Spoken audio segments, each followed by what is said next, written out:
3 weeks after I was on the carnivore, I almost had my arm, but I said, gee, I don't have any bruises on my arm, but I'm always full of bruises. I can't put my finger on it, but I know something's happening. I have to tell you, that has to be the carnivore. I've got a Labrador. She can hardly lift herself up off the floor.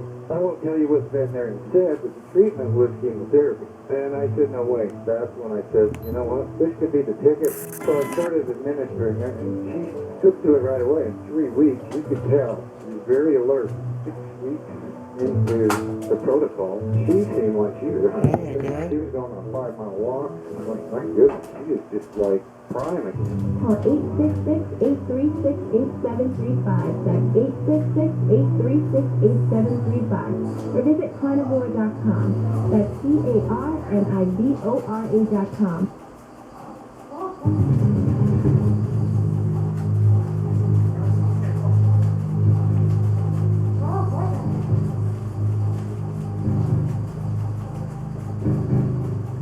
Known as the Prince of Paleofiction, Max Hawthorne was born in Brooklyn and attended school in Philadelphia, where he graduated from the University of the Arts.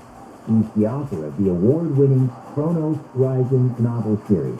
He's also the author of Monsters and Marine Mysteries, which reveals never-before-seen evidence based on scientific investigation, as well as interviews with eyewitnesses who had harrowing encounters with real sea monsters and survived. In addition to being a best-selling indie novelist, he's an amateur paleontologist, a blog talk radio host, a voting member of the Authors Guild, an IGFA world record-holding angler, and an avid sportsman and conservationist.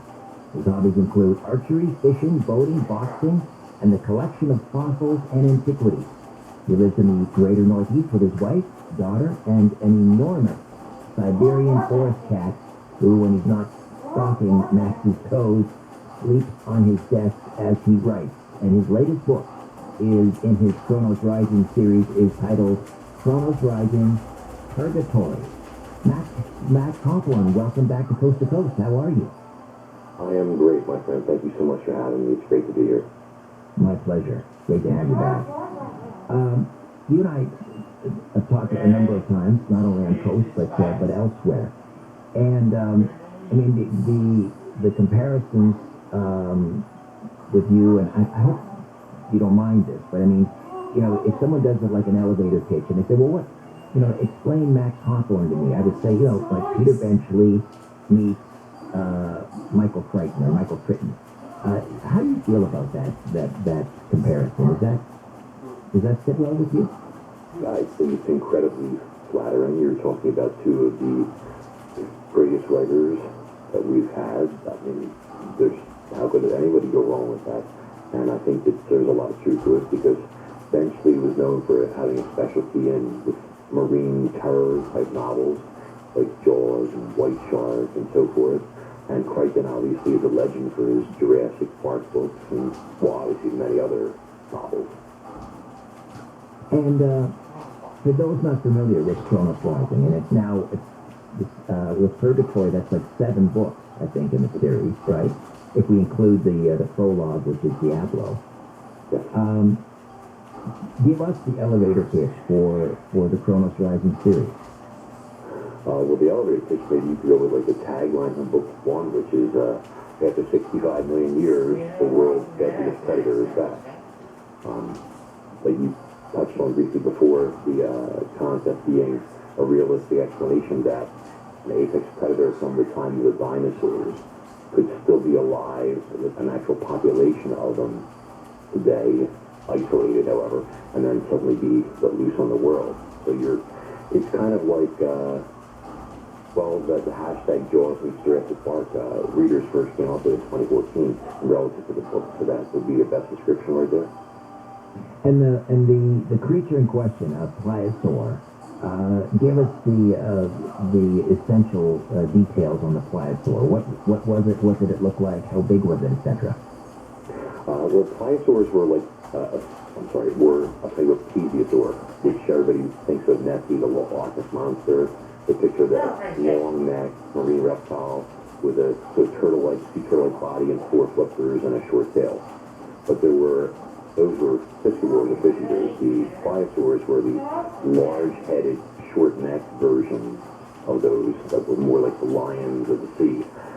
They had, if you picture like, I always tell people like a gigantic crocodile, but with a short tail, and instead of four stubby legs, four large, powerful flippers that work together to move them at high speed through the water, that would give you an idea of what they were like. Their jaws were wedge-shaped like the crocodiles. They probably had the most powerful bite force in history. The crocs are known for having the highest bite force of modern animals. So picture a crocodile that was 50, 60 feet long. That's what you'd be dealing with. Size-wise, fossil evidence already shows they got as big as a sperm whale, and there are indications from bite marks on other pliosaurs that were killed by larger specimens that they may have actually reached substantially larger sizes.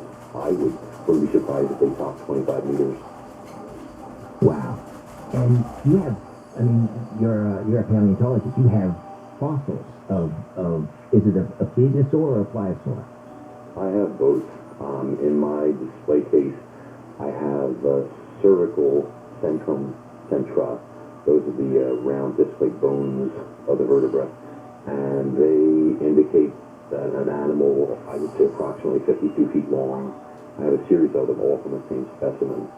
I also have ones from babies. I have bones from subadults. I even have a section of jaw with a 4-inch tooth in it. A 4-inch tooth. Wow. That's only a fragment of the tooth. The whole tooth is not there.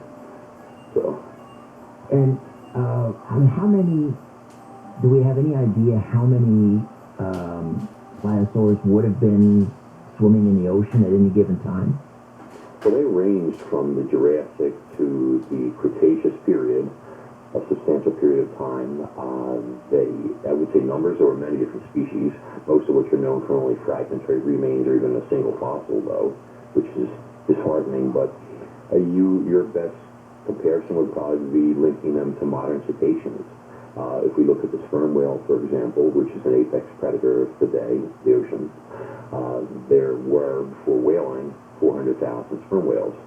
So it's quite likely that there were hundreds of thousands of pliosaurs roaming the oceans at any given moment. And give us the subject of the prologue in the series is called Diablo, where you kind of lay out. It's actually ingenious. The premise by which pliosaurs could have survived the K2 extinction event, which was likely a meteor, smashing into around the Yucatan Peninsula and causing this nuclear winter. How, in your incredible imagination, did pliosaurs survive the K2 extinction event? Well, what I did was, when you're trying to create something for readers or moviegoers, you want to get the suspension of disbelief. So you want to come up with a reasonable explanation that makes sense and could actually have happened where this could have taken place.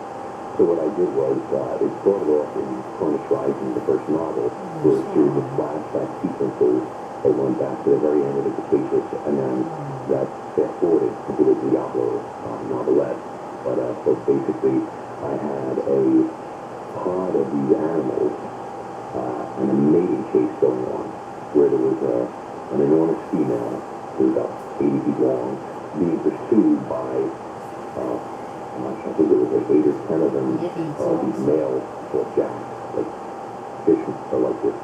Males tend to be smaller off than the females, and a bunch of them will gather together to pursue the female, vying for the right to mate.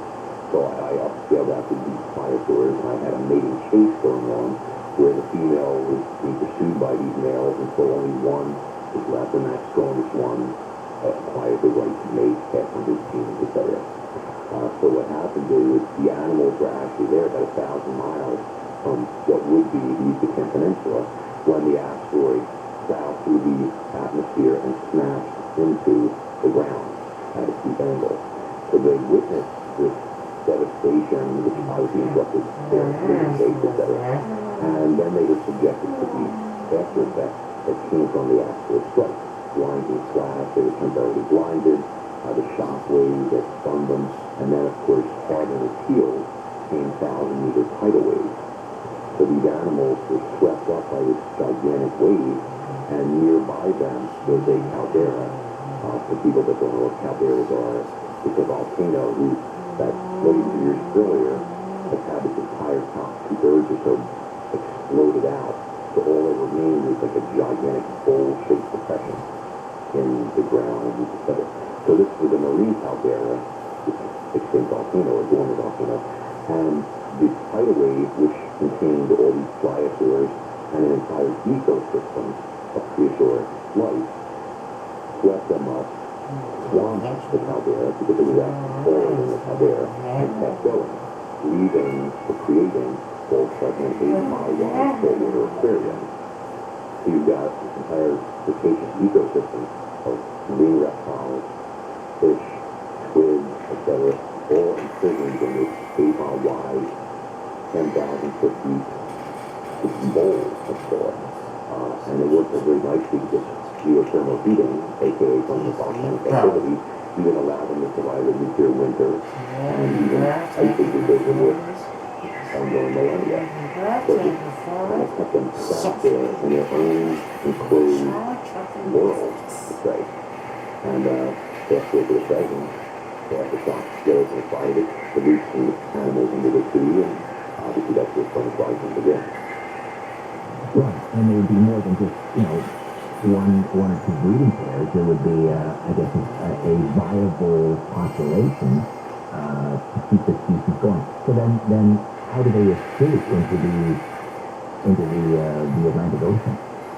Well, in the book, in more extreme detail, and then Diablo, as you mentioned, but the volcano was completely extinct, and there was an essentially an eruption, and the side split open, and the sea flooded and merged with the waters of the Caldera's lake. And the sole surviving pliosaur female escaped into the sea, along with 20 of predatory fish known as the bulldog fish and proto squid, all sorts of other marine nasties, obviously in the whole ecosystem that has to deal with that. Amazing. And so this pliosaur, again, terrorizing all these coastal villages up and down I guess, primarily the eastern seaboard in the United States. Well, I mean, it's an apex predator. Like, let's say that, if human beings can maybe go through some material system, but let's say that an African lion was let loose into Florida, whatnot. And when people get in its way, this animal or the pride of them would start to explore the territory they would compete with existing predators and up to them. They would get food sources, etc. They would set up territory for themselves. They would mate, multiply, etc. That's like an invasive species would do. In this case, the pliosaur has vestigial memories or super memories to go back from when its kind used to roam those oceans 65, 66 million years earlier, and so it starts to explore the area. The place is different.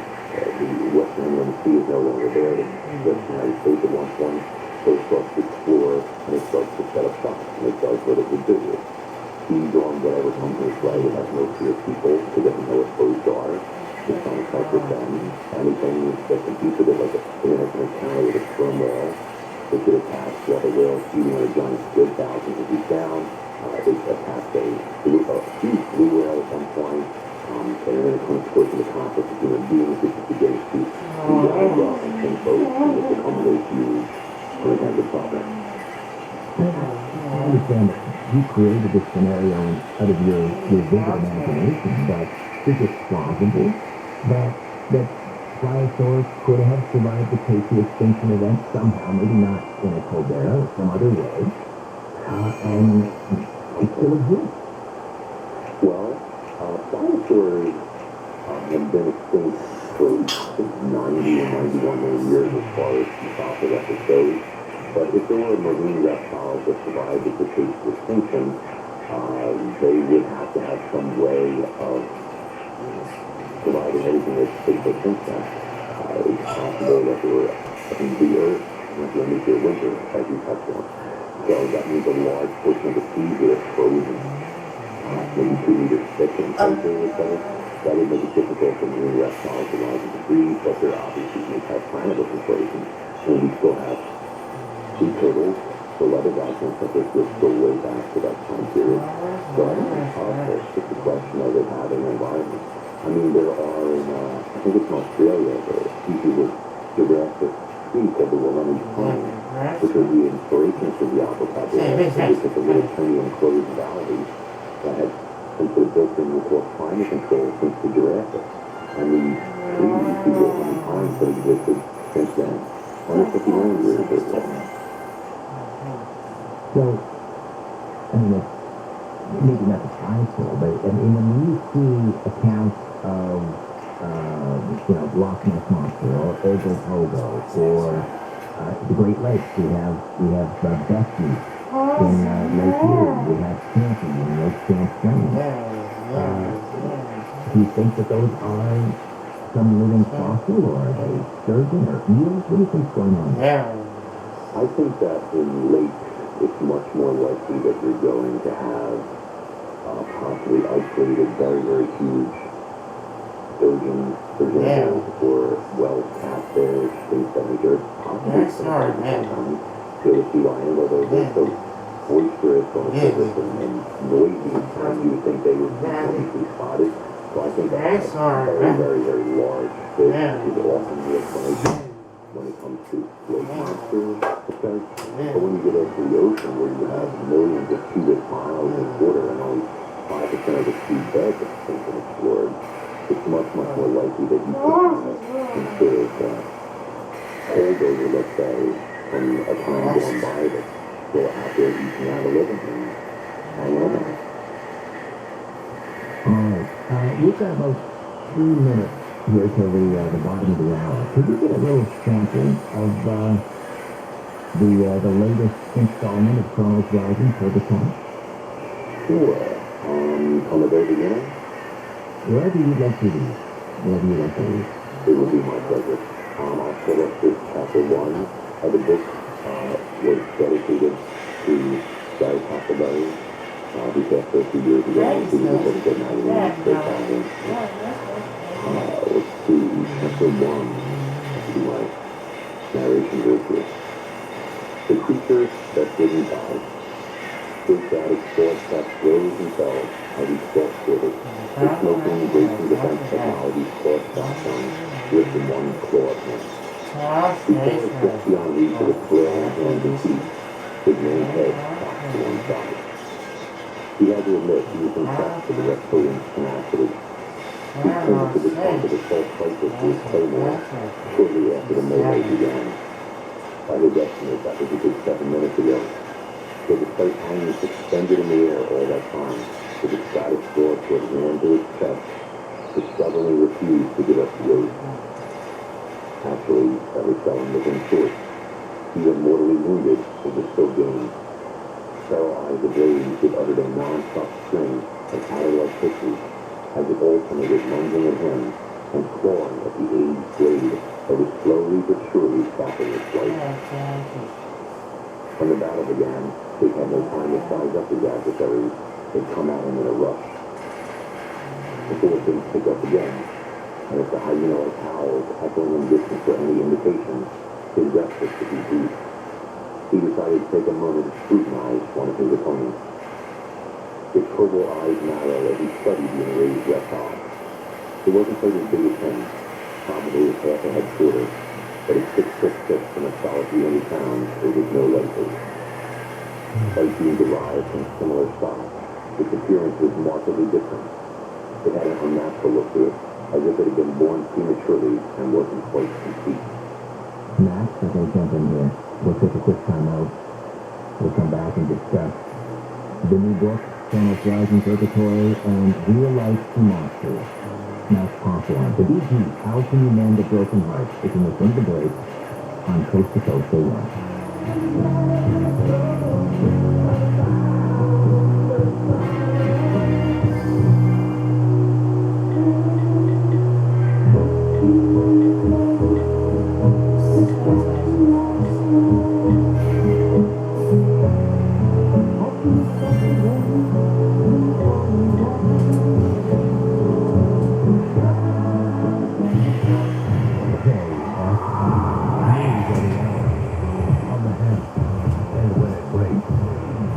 Balloons from the KFI 24-hour newsroom. Legal challenges and appeals to the abortion battle have more people in groups looking to the White House to do something. The White House says President Biden has no immediate plans to take executive action on abortion access. However, they are planning to things the administration has done, including the FDA moving to increase access to abortion pills. CVPI State of Legal says at least 12 states have ceased nearly all abortion services, but there are lots of legal challenges. Claims in Kentucky, Louisiana, and Utah have been temporarily blocked in court. Gas prices in LA and Orange counties have dropped for the 18th straight day. In LA County, regular M90 is averaging just under $6.30 a gallon, to just over $6.20 in Orange County. SoCal weather from KFI, low clouds and fog by the coast, and sunny, mid-60s to low 70s at the beaches, mid-70s to low 80s in metro LA and AC, mid-70s to mid-80s in Union Valley, mid to upper 80s in the Inland Empire. Temperatures going to drop a degree or two for the Independence Day holiday. We lead local from the KFI 24-hour newsroom. I'm Brian Burrell. Taking care of this is there is a closure in the downtown LA area. 101 Southbound Alameda Street. Long-term concessions will help close. And we'll let you know when it's going to be open. Dana Park, 91 East on Mountain Avenue. Fast there is all lanes blocked. In Oakfield Beach, we have a work going on the 405 southbound between Sea Beach Boulevard and the 22. The right lane is blocked there. KFI in the sky helps get you there faster. I'm Jonathan White. Each week on the Martha Stewart podcast, the woman who's done it all, from TV to magazine to radio and more, engages in intimate, in-depth interviews with some of the world's most fascinating people. Every time I go anywhere, all they want to know is how rich. You don't think I get approached all the time by people that say, You think you could get your picture of Martha and didn't get her autograph? Listen to the Martha Stewart podcast on the iHeartRadio app or wherever you get your podcasts. KFI, AM 640, more stimulating talk. Tell you what. because I might have forgotten and I would have dried up and died. With you, that could happen. I hate water. I don't know. That's why it's done again. Here's the lowest and it's weekdays 2 to 6 on KFI. Can I homeschool my daughter through college? I said, I'll come over and help. what class would you teach? I would teach, what's the wine tasting? Wine tasting? Weekdays at 10 a.m. on KFI. Matter of fact, my first got the Beamer, the first time I got my car. For some reason there was a glitch and all it would do was talk to me in German. And I'm going to scream, you're doing this on purpose. Mornings from 6 to 10 on KFI. Can I even say the word? No. I feel like we just got 9 emails. You guys are still pro-vaccine, anti-vaccine, Pro-vaccine, anti-vacciners. I like this show. I'm having a good time. Weekdays at 10 a.m. on KFI. Her job was to drive me to school. But I was her geeky brother. So when we get close to school, she would always tell me, Get down. Take a wheel well. I want people seeing that I'm driving you to school. The Tim Conway Jr. Show. I did wonder for the old self-esteem, I'll tell you that. Weekdays at 6 on KFI. We have the best medical system in the world, you know that, don't you? Which is why people have to go to GoFundMe, which is why they go bankrupt. Which is why people have to decide, do we pay the rent or do we pay medical bills? Keep in mind, we have the best medical system in the world. Bill. Remember, no insurance is the best insurance. Mornings from 6 to 10 on KFI. The best way to get into trouble and cause a ruckus is to You know firsthand. You actually don't get in much trouble for making things up. You get in trouble when you tell the truth. Weekdays 2 to 6 on KFI.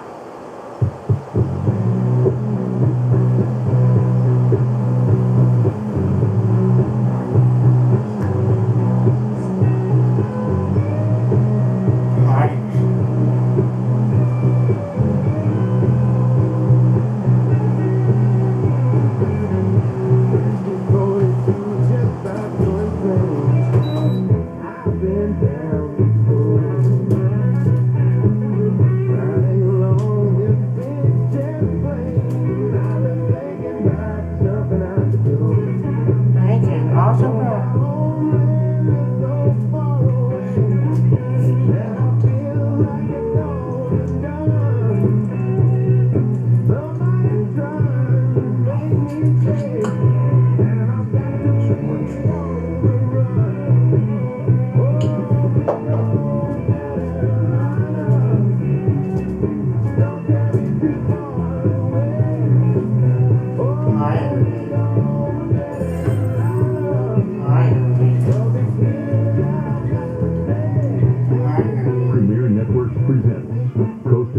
AM. Now, here's your guest host, Richard Sherritt. Welcome back. Just my opinion, but this is the definitive version of a jet airliner. With apologies to Steve Miller, who is fantastic, but Paul Pini's version, to me, is the better one. And he wrote it, so that makes sense. If you were to attempt to communicate with an alien life form, what would you want to say? And just as importantly, how would you say it? It's a question that's inspired countless science fiction stories and fueled real debate between scientists involved in the search for extraterrestrial intelligence. Now, a digital artist and academic has produced his own answer with a collection of mind-bending poems written in an artificial language that was designed for alien communication. Richard Carter, a senior lecturer in digital media at the University of Roehampton and author of the new collection Signal, has always been interested in code languages and various modes of digital communication. So when he came across Linko, a lingua franca invented in 1960 by the mathematician Hans Freudenthal as a means for alien interactions, he was intrigued by the possibilities it raised as both an artistic medium and a cosmic conversation starter. And you can read more about this fascinating story, How to Write Poetry to Communicate with Aliens. That's in the news section at coasttocoastam.com.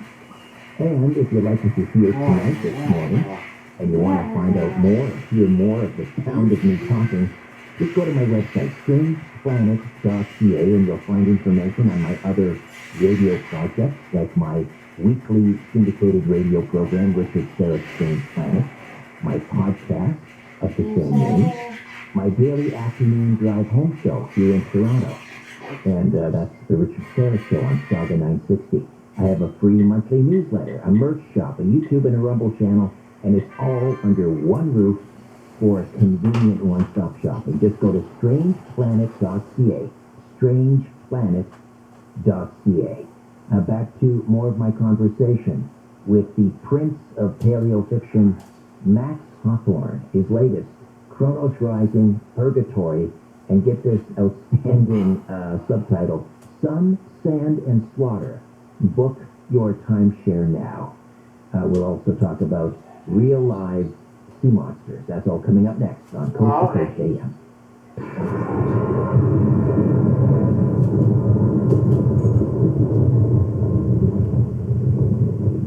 Big news, Greta Van Susteren is back on Newsmax.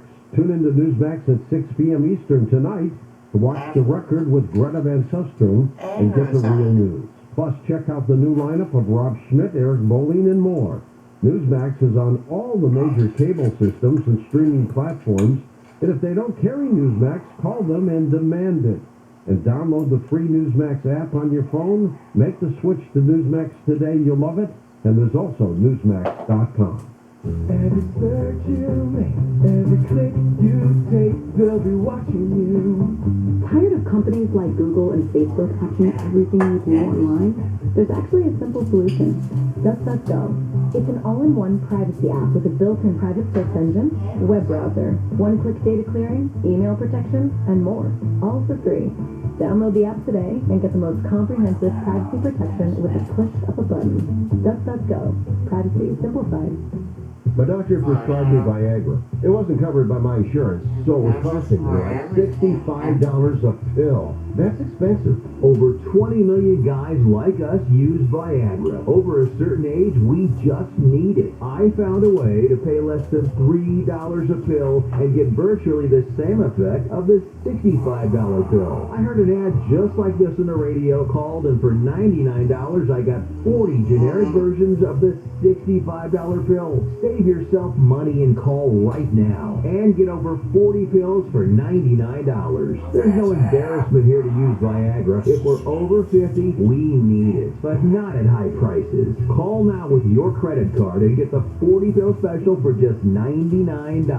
800-847-1077. 800-847-1077. That's 800-847-1077. Paid for by Steelman Pills. We're